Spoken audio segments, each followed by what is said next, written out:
그럼 안정식 북한 전문 기자와 이야기 나눠보겠습니다.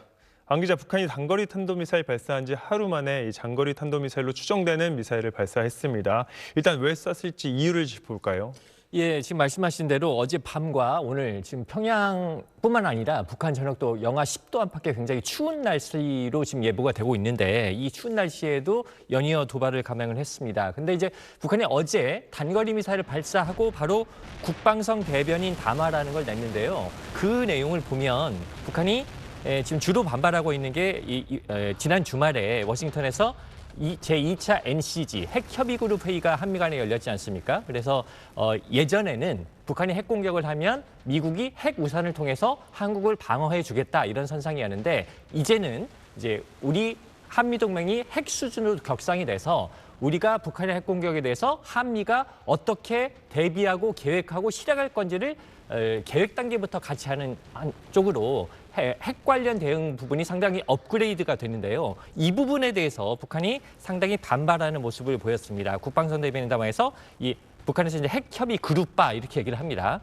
여기에 대해서 이 회의에 대해서 반발을 했고요. 그리고 부산에 지금 핵잠수함 미주리호가 들어와 있는데 여기에 대해서도 반발을 하는 내용을 보였습니다. 이걸로 볼 때 어제 단거리 미사일 발사 그리고 오늘 좀 전에 있었던 ICBM 발사는 물론 이제 ICBM은 무기 성능 점검의 사안도 있겠지만 이 핵협의 그룹 여기에 대한 좀 반발의 목소리를 내고 있다 이렇게 볼 수가 있을 것 같습니다.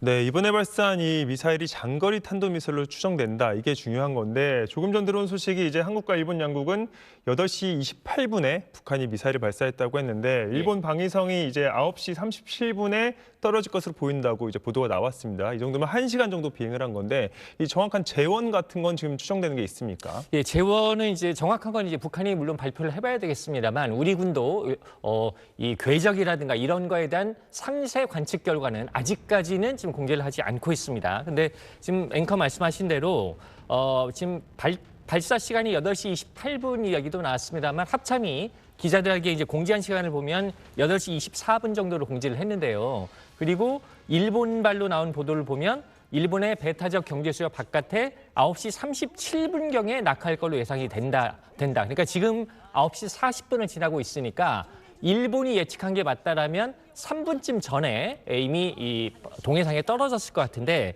이 시간을 계산을 해보면 비행 시간이 약 1시간 13분 정도 비행한 걸로 됩니다. 그러면 바로 직전에 북한이 화성 18형을 발사를 했을 때 2023년 그러니까 올해 7월 12일 날 발사를 했을 때 당시 비행 시간이 1시간 14분 51초였거든요. 그러니까 거의 유사한 시각이죠. 그래서 일단 화성 18형을 세 번째로 발사했을 가능성이 높아 보이고요. 그리고 이제 우리가 좀 상식적으로 추론을 하더라도 북한이 액체 연료에서 고체 연료 단계로 ICBM을 업그레이드 시키는 과정이기 때문에 화성 15형, 17형보다는 18형을 추가 발사함으로써 18형에 대한 안정성을 점검하고자 하는 군사기술적인 의도도 있었을 걸로 예상이 됩니다. 네, 일단 화성 18형으로 추정되는데 새로 들어온 소식을 좀 지켜봐야겠습니다. 안 기자 잘 들었습니다.